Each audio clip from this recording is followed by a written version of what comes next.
Welcome to day 2 of Hope. This is the first session. We're in track B. This is about e-gold and the man who's going to explain e-gold and why it's not dumb. Number 113, Cheshire.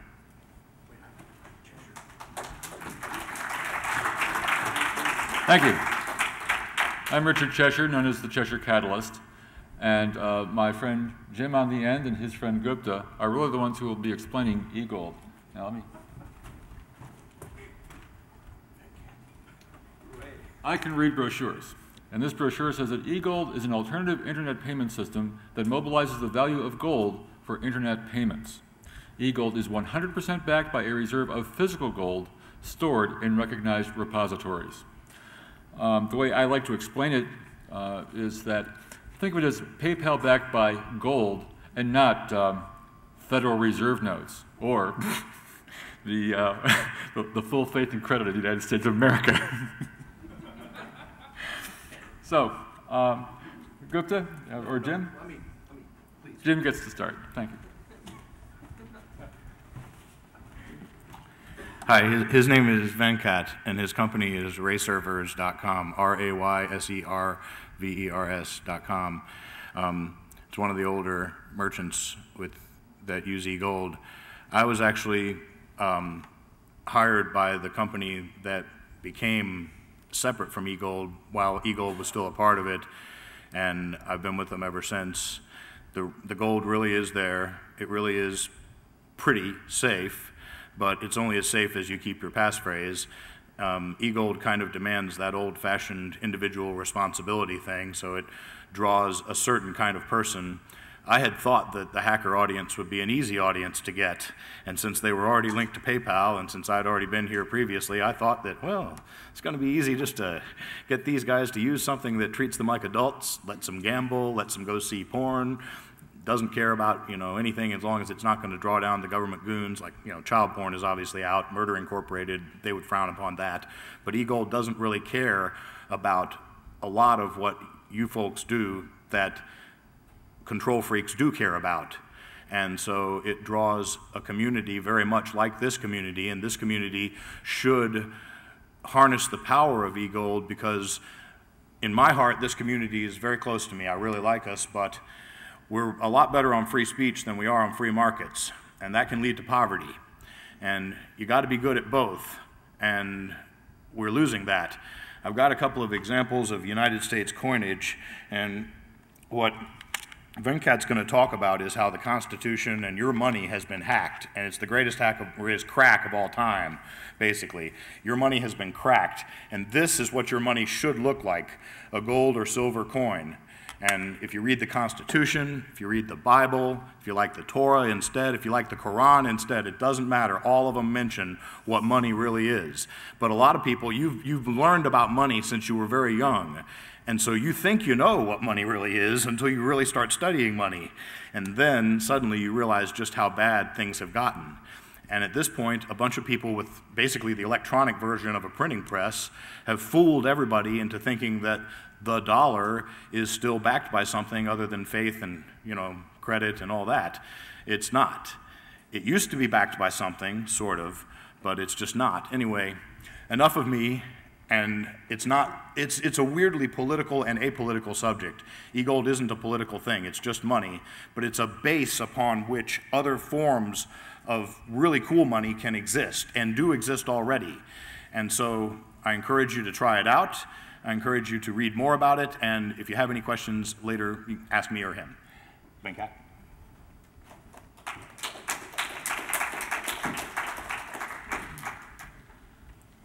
So it's a pleasure to be here. I didn't expect to be here even just 3 weeks ago.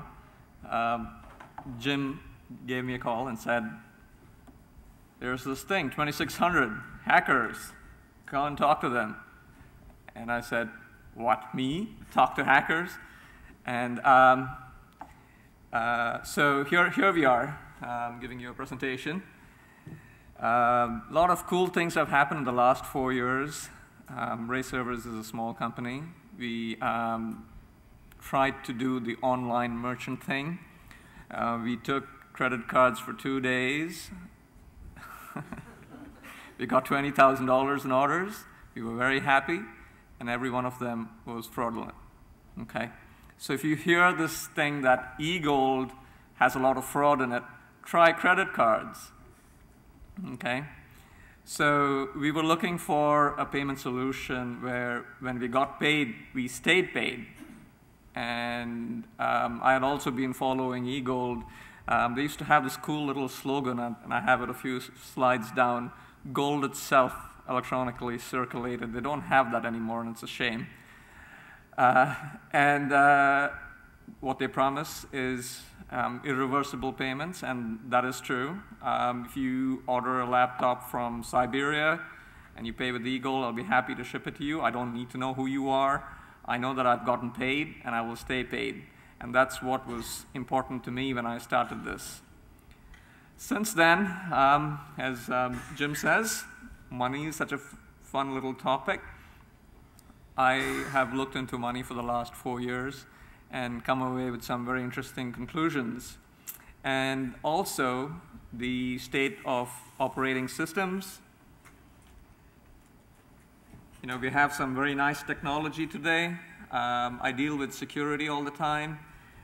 You know, we've got Linux, finally, an open source, free market sort of an operating system, as opposed to the cathedral version of an operating system that I shall not name.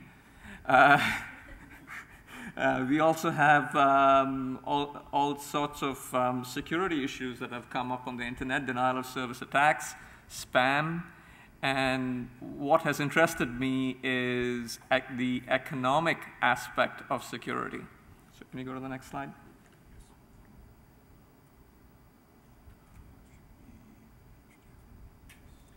So yes, we give thanks to the unknown hacker. I'd like to be thought of as a closet hacker. I don't do this in public, but here I am in front of everybody else, and there are a number of people without which I wouldn't be in business.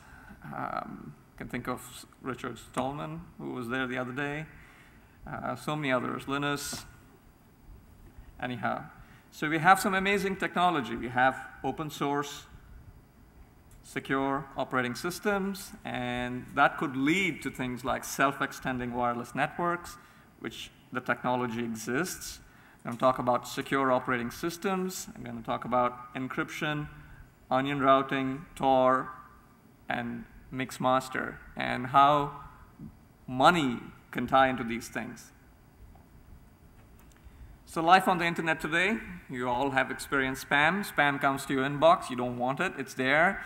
And it's, then you have denial of service attacks. eGold, if you go to their site, you'll see there's a small little thing which says Prolexic on there. They were taken off the air by a bunch of people who just sent them so much information that it caused an overload on the pipe to their servers.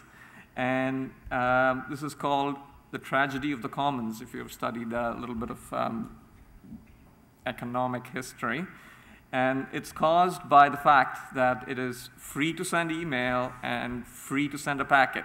Once you're connected to the internet, you are basically saying, I will receive as many packets as you will send me, and I'm free, therefore, to send you packets. And since there is no cost to it, there is no cost to having insecure operating systems connected to the internet. And people take it over and can launch a distributed denial of service attack against you. And if you want to stay on the air, you have to pay for the traffic. And that's what denial of service prevention is all about. You need fat pipes. And what it means for the small guy is that if you can't afford to pay $5,000, $10,000 a month in bandwidth charges, you can't be on the air. And therefore, we need an internet where you can regulate the amount of traffic that goes. I'll get to that in a minute. Then there's content filtering. You have zero-bit encryption. It's called HTTP. Okay? So people here are interested in freedom of speech and freedom of content and so forth, and then we use HTTP all the time. So we know who is looking for what, and governments have unlimited power to examine and regulate what you see. and the state of the internet as we have it today will have to change, and it is changing before our eyes. It's changing due to the economic aspects and due to the security and content monitoring aspects. You can see Tor is starting up. Then we have phishing, websites that look just like the website you think you were at. And then you have credit card fraud. If in 1850 you went and proposed that you were going to have this long account number, plus the expiration date and so forth, is just a long string of digits, and you'd give it to a merchant, and then the merchant would have the freedom to charge only what you purchase. Now, that would be a joke back then. You wouldn't trust the merchant with that power. But that's what we have. Online internet purchases with credit cards, you're trusting the merchant not to overcharge you. Okay? Most merchants are honorable, and unfortunately, it puts the merchant in possession of this information, which is very valuable to criminals, namely that string of digits, your credit card number, expiration date, shipping address, whatever it takes to move value to that. And that is why, as a small business, if you sell something valuable on the internet, small businesses are the ones that pay for the fraud, because we can't afford a credit department to chase down to see you are who you are and that you really did order that laptop. So I'm going to talk briefly about profit and economics and the security implications of such things. So let's say you had a cow, all right? you had a farm and you had this cow and you had to feed it hay and so forth, and it provided you milk. If the cost of the hay was more than what you would get for the milk that you sold, you would go out of business. That cow would be beef pretty soon. Okay? And we had to talk about private property and the tragedy of the commons. Private property is my backyard is my backyard. You may not graze your sheep on it. Okay? If you have the internet as we stands today and you connect to the internet, you're saying that anyone can send anything to you. Garbage, that's a denial of service attack. Information is power. And the current state of the internet is very valuable to governments because they have absolutely enormous access to information. They know what you are talking about. They know who is talking with whom. So even if you do take the trouble to use PGP email, the very fact that two people are in communication could be a problem, which is addressed by something like Mixmaster, mixmaster.sourceforge.net. Go read all about it if you haven't done so already. It's where you do onion routing on email, and the problem with Mixmaster is that it requires, or it depends on people giving away bandwidth, and it gets abused by spammers. So the Mixmaster network has basically gone defunct. There's just a very few nodes left. Abuse of privilege. You hear about 40 million credit card numbers were stolen. You hear that such and so is looking in on your communications.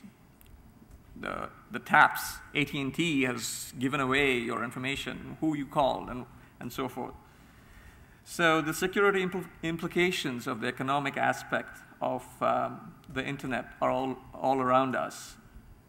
So can you go to the next slide? So, which brings us, when you follow the trail, follow the money, the greatest crack of all time. So now what you see in this chart is it's a chart made by this guy, Viking Coder. I don't know who he is, but he hangs out on the e-gold list. And I requested him to provide me this chart that you see, which is the Dow Jones Industrial Average measured in ounces of gold. That's the blue line. The yellow line that you see there is the ostensible value of the dollar as a percentage of what it was defined in, I guess it was the 1792 Mint Act. Back then, the dollar was around $20 to the ounce. Okay, you see that flat line, and then you see that giant step coming down. That was when it was devalued to $35 to the ounce. And then you see that line proceed all the way till 1971 when the dollar was delinked from gold, and it fell all the way down to 5% of its original value as measured in grams of gold or ounces of gold. The blue line that you see there is the stock market. How many ounces of gold does it take to purchase the Dow? Okay, that is the equivalent number of shares to create the composite index. So you see this line, it's got the blue line's got a few peaks. And when you look at that and you think of the money supply and you see, why is there a peak? It's because when the government creates money, the first thing it does is chase assets. The assets in this case are stocks. People who are trading cash for stocks are really trading one form of money for another form of money. Okay? So the question, what is money, is a very interesting question, and I could spend weeks talking about that. And everyone you talk to thinks that they know what money is. How many of you here have had the experience of being taught in public school what money is? Okay. And what did they teach you? I'd like some interaction here. Captain Kangaroo told me that it was a medium of exchange. Okay, it's a medium of exchange. That's a good thing. Yeah, some artificial construct that represents a value that both parties agree upon in an exchange. Okay, great. So now, if we exchange, there are two kinds of money here. I have a gold coin in my pocket, and you have a valuable laptop, all right? We decide to do a trade. You hand me the laptop, and I hand you the gold coin. We made a trade. We've agreed upon the 1 ounce price for that laptop. We did the trade. It was mutually beneficial. You're now the owner of the gold coin, and I'm now the owner of the laptop. Great, this is trade. So now let's say we had what it is today, about $630. Okay, that's what it costs to buy a low-end laptop. So I hand you $630. You hand me the laptop. Is it the same thing? Why? Right. And there's one more thing. With the first transaction and the second transaction, tell me how many parties there were to each of these two transactions. In the first case, with the gold coin, there are just two people involved in the trade. You and the guy with the laptop. Money changes hands. In this case, the gold coin, the laptop changes hands. In the case of the paper, you're using the paper issued by a third party. So the third party comes into it. Okay? So the full faith and credit of the United States government comes into it. We all know how much that's worth these days. So if I am to do anything today, I would like to leave you with some questions that you have to ask. If you look at this chart, it's a fairly long-term chart. It starts from 1900 and goes to now, roughly. It was actually till January of 2006. And why does it do what it does in this chart is a question for which I'm not going to give you more than a hint of an answer. You can look at this chart and superimpose upon it all the historical events of the last century and maybe get a glimpse of what is to come. Okay? And you could also read The History of Money and Banking in the United States by Murray Rothbard. It's a fascinating book, kind of dry if you're not interested in money, but it's the history of the last 100 years or so, maybe a little more, without the politics and just the money. And you can read between the lines and remember what you were taught in history and connect the dots. It's the money that drives the politics, not the politics that drives the money. So it comes back to e-gold. E-gold is gold itself, electronically circulated. And it's a hard, irreversible payment system. They have an automation interface where you can actually set up an account where you can create a secondary digital currency backed by e-gold. Why would you want to do that? Because someone can redeem that currency that you have created into e-gold. So people would trust eGold more than they would trust your currency, so that redemption might be an automated way for you to prove that you've got value, quote unquote, in your account, okay? So can we go to the next slide, please? My friend Patrick, he has created this site. Those of you with laptops and wireless can go check it out, loom.cc. It's an interesting site. He, independently of me, came up with this concept of using strong random numbers, which he calls locations, at which to squirrel away some gold, okay? And the version of Loom that you see there on that site, he uses the hash of a passphrase to generate a 128-bit number at which the gold is stored, okay? So you can create a strong random location to put value at that location. So it's an interesting way of creating irreversible transactions. It sort of models the gold coin standard, okay? You go to the merchant and you purchase this microphone, and you go to the checkout counter and you say, I want to buy this thing. So scans it and says 1 ounce. So you take your ounce coin and you place it on the counter, which is a common shared location, so to speak, in physical space. The merchant picks it up and puts it in his cash till. So it has gone from your private location in your wallet to a shared common location on the table, and then moved to the cash till, okay? So this is exactly what you can do with Loom. So Loom is tiered on top of another currency, 1MDC. If you go to 1MDC.com, it's not on this slide, but it's on my site. 1MDC is just like eGold. It's not as complex as Patrick's, or I should say Patrick's is simpler in some sense. Numeral 1. Yes, numeral 1. Okay, you got that? 1MDC.com, numeral 1. And this is this guy, JP May, and I know a lot of people who have stored considerable value in his currency. He doesn't have a user agreement. It's just reputation. So he has a reputation for keeping your money safe. How trustworthy is that? It is like Cheshire. Here's an ounce of gold. Can you store it for me? If I trust him, well, I trust him, okay? So there's trust involved in any transaction where you store money with someone else. There's trust involved in storing money at a big bank. Let's say you bank with Citibank, you go and put your hard-earned dollars there, you expect them to keep it safe. Do they?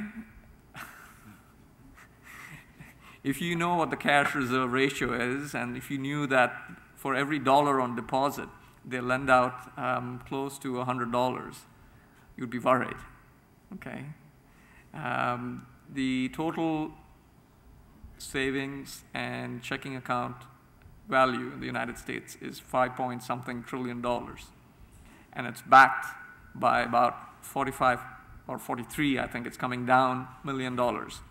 So for every $100 you have on deposit, they have about 93 cents. FDIC insured, so if the bank goes down the tube, you get out to fill a piece of paper and hope for the best. And the Federal Reserve will magically come to the rescue, print out some fresh money, and hand it to you. So that's the full fate and credit of the United States, and it's a fun topic. It gets political very quick, so I won't dwell on it. But I'll go back to speaking about Loom and how that would tie into creating digital cash, okay? Everyone here has heard about regular old digital cash. There is the certificate, it's signed, you need PGP keys kind of a thing, and it's very complicated, and only a hacker could use this money. No, ordinary people can't. But with Patrick's currency, you can have practically anonymous cash by using these strong random locations for a store of value and managing it with another layer on top of that. You could create a wallet which maintains and keeps track of these strong random locations, okay? And that wallet could look just like PayPal, okay? Behind the scenes, They are these individual coins. Okay? And you could do a payment system where two wallets talk to one another. So if I were to trade you, you had, let's say, US dollars in a loom-like currency, you had gold in a loom-like currency, and we wanted to do $1 million trade. Usually there's a problem when you want to do $1 million trade. Do you trust the other guy? The guy who pays first is at risk. The guy who pays first, the other guy could say, sorry, I don't know you. And over the internet, that is a problem. But with this sort of a wallet construction, you can actually do it without putting the entire amount at risk. What you do is you put, let's say, $1 at a time and $1 worth of e-gold in the other direction. So the two wallets talk to each other and hand a receipt back to the other one saying, yep, I got the $1. And yep, I got the $1's worth of gold. So you can actually do transactions, high-value transactions, without putting the amount at risk and without the need of an escrow. Okay? So what I've just said also can be translated to selling laptops. Okay? So how do you do that? You can take a laptop, it's got value, let's say it's worth $1,000. You can sell shares on a laptop, $1 a share. Anyone who shows up with 1,000 shares walks away with a laptop. And so you can create a market, peer-to-peer market of laptops, houses, boats. You can do that with strong random numbers. Okay? So how does this become anonymous? It can become anonymous by putting Tor or an onion routed layer in between the user and the wallet that is maintaining the store of value. Let's say Ray Servers issues laptops. Those laptops are on a node run by Ray Servers. And we don't care who shows up with 1,000 shares and takes a laptop. So we are happy to take whatever 1,000th the price of the laptop is from the first guy who shows up. So you can have a savings account denominated in laptops. Okay?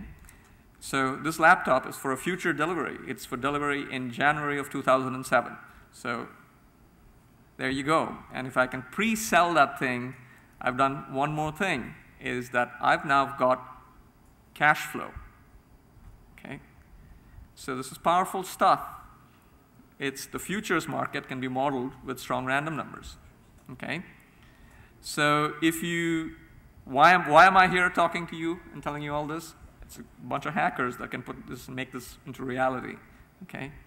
And if 10 people make 10 different gold currencies and make it a reality, great. And as Jim says, if more e-gold versions spring up, great. It brings them competition. It makes them get better. Competition is what brings us new things all the time. You walk into a grocery store and look at the variety of choices that you have in front of you. So now that is choice. Should I spend my dollar on cereal, milk, fresh vegetables, 15 different kinds of soy milk? I mean, it's just, the variety is amazing. When people tell you that in politics you have a choice, don't believe them. The free market is what gives you choice. In politics, you're forced to make a fake choice. So anyway, I'm not going to get into politics, but let's stick to the free market and free speech. So now, at a strong random number location, you could store encrypted data. It doesn't have to be money, things, okay? So if you were to hand off a music file to somebody, you just have to reveal the location where you put it, okay? So it is a way by which you can have economically viable sharing, economically viable Tor, okay? The Tor nodes have to pay each other for the traffic, and they get paid in turn by the users of the Tor system. Right now, the users of the Tor system are far in excess in number than those who donate bandwidth. And those who donate bandwidth do it out of this feeling of goodwill, promoting free speech, and so on, okay? So now, if you can make it profitable to run a Tor node, imagine what would happen. You would have an anonymous encrypted internet. Wouldn't you guys like that? Wouldn't you guys like to surf and no one would know who you are and what you are looking at? And it provides benefits for the providers of content. You could set up a website and no one needs to know where your servers are, so they can't come and shut you down. Okay? You could do things like data storage on the internet, which is paid. You can arrange for the payment of the transfer of data, and you can arrange for the payment of the storage of data. And you can do it in a way that no one knows that you are storing this information, and that information can be encrypted to your private key, and so the person providing the data storage doesn't have to know that you are storing the data. It becomes profitable for that person to provide you remote storage. One of the things that we sell are secure laptops. So you have this laptop, we use Loop AES. If you want to read about Loop AES, go to loopaes.sourceforge.net. It's a beautiful little module for the Linux kernel. You can create a completely encrypted laptop, no partition table even on disk. But it's still, the data is on your drive. You can have someone show up with a rubber hose. It's called rubber hose decryption. Beat you until they give them the password or the USB stick or whatever it is. But if your data is just out there, you can conceivably create an OPEX CD that boots up, and you type a passphrase with enough entropy in it, and that unlocks your wallet, which is on the internet, gets downloaded, and you get access to your data, which is out there somewhere. Someone's storing it for you because you're paying them to store it. And you can surf, and no one can see where you're going. You'll have to pay for your surfing.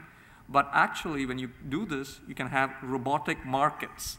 So a node can charge, say, this node I'm creating is going to charge n milligrams of gold or n cents to store a gigabyte of data. Okay? Okay. And if you do that, another node could spring up, which could charge n minus 1 milligrams of gold. Okay? So you can have robotic free markets. And the advantage to that is that those who charge too little will go out of business. Those who charge too much won't have people coming to them. And therefore, you will get cheap, the lowest price, the best security, and it'll be economically viable security. Any questions? Yes, please.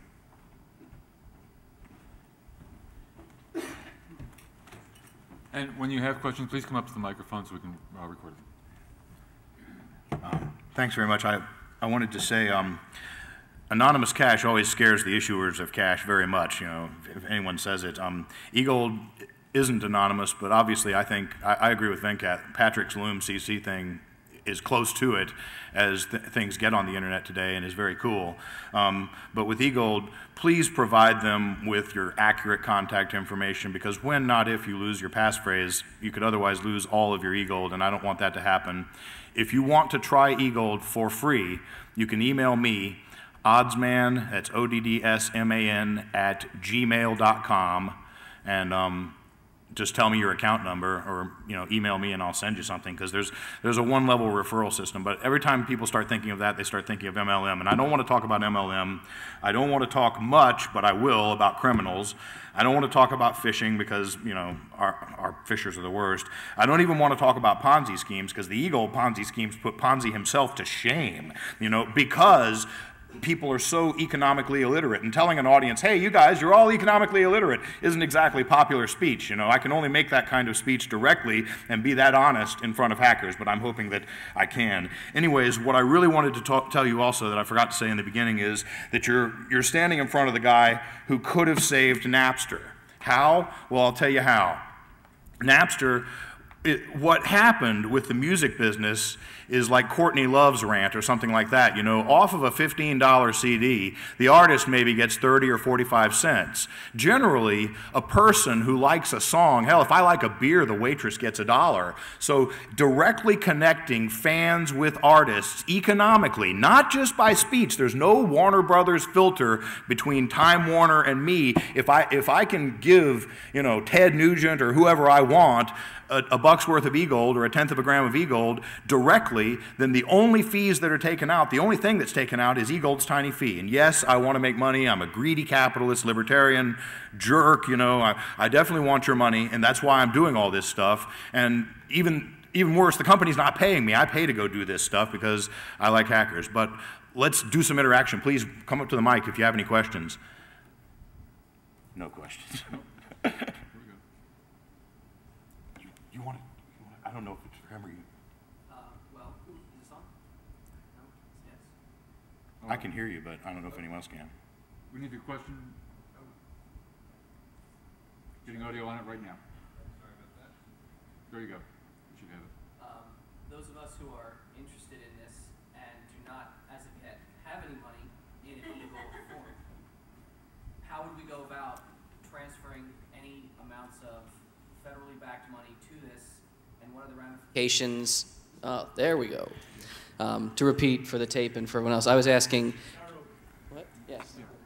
I was asking if someone is interested in this and wants to transfer more traditional or current federally backed money into e-gold, what mechanisms are present, and if you're comfortable answering, what sort of reporting to other authority mechanisms are part of such a transaction. I know, for instance, moving more than $10,000 around in most instances is all logged and so forth. Good question. If you go to stats.egold.com right now, you'll see the geekiest portion of the eGold page. It's kind of the heartbeat. And I think the biggest transaction that just happened in the last 24 hours was 14 kilos. So as for reporting, you know, eGold is going to go after you if you're a criminal and help the feds, okay? I mean, if you want to do Murder Incorporated, go elsewhere, all right? But as far as, you know, if you're saying politically or selling politically incorrect stuff, they don't care. Now, how to get eGold? Instant gratification, email oddsman@gmail.com, and I'll click you some right away. That's one of the problems with eGold, though, is that, you know, they weren't able to fling money around like PayPal, 10 bucks for the referrer and 10 bucks for the guy. They don't have much of a marketing budget at all because it's so low fees. So there are a bunch of independent exchangers, and eGold doesn't want to take the risk of selling eGold because that would ultimately risk your eGold that eGold stores for you. So there's a zillion independent exchangers. We had to break PayPal's terms of service with one of them, and I'm not going to say which because I don't want to get him in trouble, in order to get here because the hackers wouldn't take the hacker-friendly currency. They took the hacker-unfriendly currency, which is okay. I mean, I'm struggling through it psychologically. I'm a big failure. But what's weird is that I fail in these markets where I think, God, this would be an easy. And then I succeed, things drop in my lap, and I never know what the hell I did right. But did I answer your question? Pretty much. I don't know if you wanted to go briefly into asset reporting and what taxes, ramifications of taxes. Everybody's responsible for their own taxes. eGold doesn't send you out any paper. And another thing, okay, eGold is not going to sell your personal information to any advertiser of any sort. We're not, you please give them your real street address and phone number. I'm not going to call you. I don't want to annoy you on the phone. Don't want to make other people annoy you on the phone. Ultimately, the efficiency of eGold micropayments might allow you someday to sell your information and you profit from it for once. And that would be a great way to initially fund eGold accounts. Back when PayPal was starting up, I used to fund eGold accounts by having a PayPal account and referring others and then making them spend their initial 10 bucks to me. But PayPal got wind of that and they didn't like it too much. So I quit doing it. Thank you. No problem. Didn't the Federal Reserve Act, when it was originally enacted, legalize the trade of gold directly for goods and services in the United States? Oh gosh, it's sort of a legal question, but An important there were, yeah, it changed back in the Carter administration with the deregulation of airlines and other deregulations. But yes, there was a gold confiscation under FDR that a lot of people think is unconstitutional. And now we're going to delve into politics again. And I don't really care that much about politics because I'm so I'm such a loser in politics, you know. Neither I do want care free about speech and politics. economics. Huh? I don't care about politics either. I care about whether or not I'd go to federal prison eventually for doing this. Well, at this point, for example, Osama bin Laden is out on the loose, but you're safe from betonsports.com. So, I mean, I'm scared to mention the casinos by name that take e-gold, even though I'm well known on the internet by name. You know, Jim Ray, Oddsman, is a huge fan of a certain casino. I'm scared to mention it anymore. You know, if I say it here, who knows? They might want to get me. They arrested people in Florida on that raid. The guy was stopping over for a flight in Costa Rica, a UK citizen who lives in Costa Rica.